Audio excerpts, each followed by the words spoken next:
Baby moments கம்மியாக இருக்குது, இல்லை பேபி மூமெண்ட்ஸ் இல்லாமல் இருக்குன்னா என்ன செய்யணும் அப்படிங்கிறது தான் இதில். 28 வாரத்துலேருந்தே பேபி மூமெண்ட்ஸ் இருக்கும். 2 மணி நேரத்துக்கு ஒரு 7, 8 இல்லை 10 மூமெண்ட்ஸாவது இருக்கும். நீங்கள் ஒர்க் பண்ணுறீங்கன்னா ஒரு நாளைக்கு 10 மூமெண்ட்ஸ் இருக்கும். பட் வீட்டில் இருக்கிற பெண்களுக்கு ஒரு 2 மணி நேரத்துக்கு ஒருக்கையாக கை வச்சு செக் பண்ணிக்கோங்க. மூமெண்ட்ஸ் கம்மியாக இருக்கா, இடத்து பக்கமாக சாஞ்சு படுத்துட்டு கையை அங்கே வச்சுட்டு வேறு டிவி, ஃபோனு எல்லாத்தையும் ஆஃப் பண்ணிவிட்டு பொறுமையாக குழந்தை எப்படி மூவ் பண்ணுதுன்னு பாருங்கள். ஒரு கிளாஸ் தண்ணி குடிச்சிக்கோங்க. தண்ணி உள்ளே போக போக அந்த டீஹைட்ரேஷன் இல்லாமல் இருக்கணும்போது பேபி டக்குன்னு மூவ் ஆகும். ஸோ ஒரு அரை மணி நேரத்துக்குள்ளே உங்களுக்கு ஒரு 5 மூமெண்ட்ஸ் இருக்கா, ஃபைன்.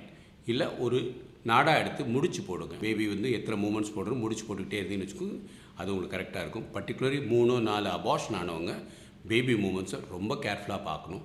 பேபி மூமெண்ட்ஸ் சந்தேகம் இருக்குதா, வரி பண்ணாதீங்க.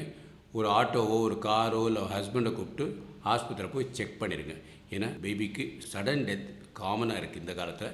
சுகர் நிறைய பேருக்கு இருக்கிறனால, சைலண்ட்டாக டயபெட்டிஸ் இருக்கிறனால. ஸோ பேபி மூமெண்ட்ஸ் ரொம்ப அவசியம். அப்பப்போ மானிட்டர் பண்ணிக்கோங்க. WCFல சேஃபாக நாங்கள் 24 hours சிடிஜி பேஷண்ட்ஸ் ஆக்சசபிளாக வச்சுருக்கோம். எப்போனாலும் அவங்க சிடிஜி பார்த்துக்கலாம். ஸோ பேபி மூமெண்ட்ஸை ரொம்ப கேர்ஃபுல்லாக மானிட்டர் பண்ண எங்கள் ஸ்டாஃப் நர்ஸ்க்கு ரொம்ப தேங்க்ஸ். ஸோ பேபி மூமெண்ட்ஸ் ரெகுலராக மானிட்டர் பண்ணுறது, எலக்ட்ரானிக்காகவும் இருக்கிறது பெட்டர்.